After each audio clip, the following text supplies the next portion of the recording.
پیر بھی جو ہوتا ہے نا وہ اپنے زمانے کا اور اپنے مریدوں کا شیخ باپ کے درجے میں ہوتا ہے. ہاں یہ کوئی کمزور آدمی کا نام نہیں ہے. آج جو ہم اور آپ پیر صاحب کو کمزور سمجھ، پیر اتنا کمزور نہیں ہوتا. پیر بہت بڑی پوسٹ پر ہوتا ہے. لیکن یہ اور بات ہے کہ مرید سمجھنے میں دھوکہ کھا لیتے ہیں. جیسے کہ نظام الدین اولیاء کی بارگاہ میں ایک مرید آیا، یعنی مطلب مرید بننے کے لیے آیا ایک بندہ، اور جیسے آیا نا تو رات دن دیکھا پورا دن، اور جب شام ہوئی تو جانے لگا تو نظام الدین اولیاء نے فرمایا کہاں جا رہے ہو؟ کہا آیا تھا ایک کام سے لیکن ہوا نہیں اس لیے واپس جا رہا ہوں. کہا بھائی تو صحیح بتا تو صحیح تیرا کام کیا تھا؟ اب وہ آیا تھا مرید بننے لیکن اس نے کام بتایا نہیں، ایسے نکل گیا، اور جیسے نکلا تو نظام پاک نے بلایا، کہا ادھر آ کام تو بتاتا جا.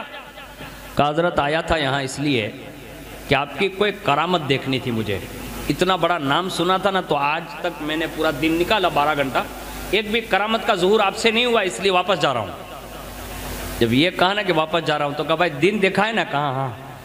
کہا جب 12 گھنٹہ قربانی دی ہے تو 12 گھنٹہ اور دے دے. یعنی نظام الدین اولیاء کا دین دیکھا ہے، رات بھی تو دیکھ.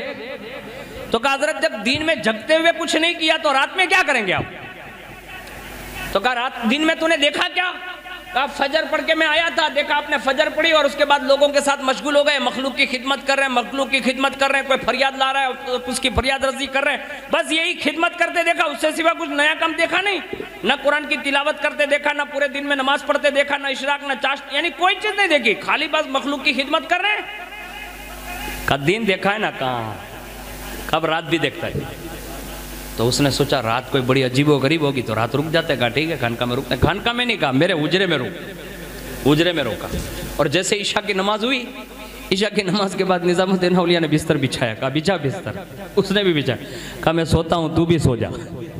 عشاء کے بعد فوراً سلایا، یعنی کوئی نئی بات نہیں، فوراً سلایا. اور جب آخری فجر کے وقت قریب تہجد کا وقت اٹھایا.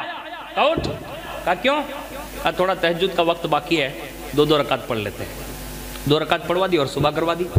اور جیسے فجر کی اذانیں ہوئی نماز پڑھی، نماز کے بعد فوراً بلایا. کہا دیکھا تو نے کچھ؟ کہا کچھ نہیں دیکھا، میں سویا تھا آپ بھی سوئے تھے. تو کہا ایسا؟ کہا ہاں. کہا بیٹھ جاؤ. بٹھایا اور بٹھا کے ایک توجہ ڈالی. اور جب توجہ ڈالی تو اس نے کیا دیکھا کہ 2 شخصیتیں نمودار ہیں. ایک کی پیشانی پر نور جو ہے نا وہ بڑا روشن ہے، اور اتنا روشن ہے کہ اس کا چہرہ صاف نظر نہیں آ رہا تھا، اتنا روشن. اور دوسرے جو بزرگ تھے نا اس کی پیشانی پر وہ نور ٹم آ رہا تھا، یعنی اپنی بھاشا میں یوں کہ بجھنے کے قریب تھا. تو وہ دیکھ خود رہا، لیکن جیسے دیکھا نا تو کسی سے پوچھا. کہا یہ بزرگ کون ہے جس کے پیشانی پہ اتنا نور ہے؟ کہا جسے تو دیکھ رہا ہے وہ نظام الدین اولیاء ہے. تو کہا ان کے پاس تو کوئی ایسا عمل ہے نہیں اور اتنا بڑا نور. پھر کہا یہ تیرا عکس ہے، یعنی تو جو آیا ہے نا تیرا ایمان ایسی ڈگمگ ہو رہا ہے، یہ وہی ہے. یہ جو چمک رہا ہے نا چاند کی طرح وہ نظام الدین اولیاء ہے. کہا ان کے مرتبے نہ 5 وقت کے سوا اور تہجد کے سوا کوئی نوافل دیکھے نہیں، کہ قرآن کی تلاوت دیکھی نہیں، اس کے سوا صرف مخلوق سے لینا دینا، اس کے سوا کچھ دیکھا نہیں. غیب سے ندا دی گئی کہ نماز یقیناً اہم ہے لیکن نظام جو میرے بندوں کی خدمت کرتا ہے نا یہ سب سے بڑی عبادت ہے.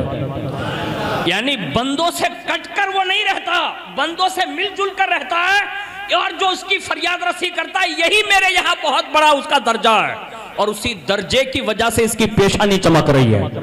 آج ہم اور آپ پیر صاحب کو کیا سمجھ لیتے؟ 2 آنکھیں اس کی تو اپنی بھی 2 آنکھیں. نہیں، وہ پیر صاحب اندر گراؤنڈ رہ کر جو غریبوں کی خدمت کرتے ہیں نا وہ ہم اتنی نہیں کر پاتے.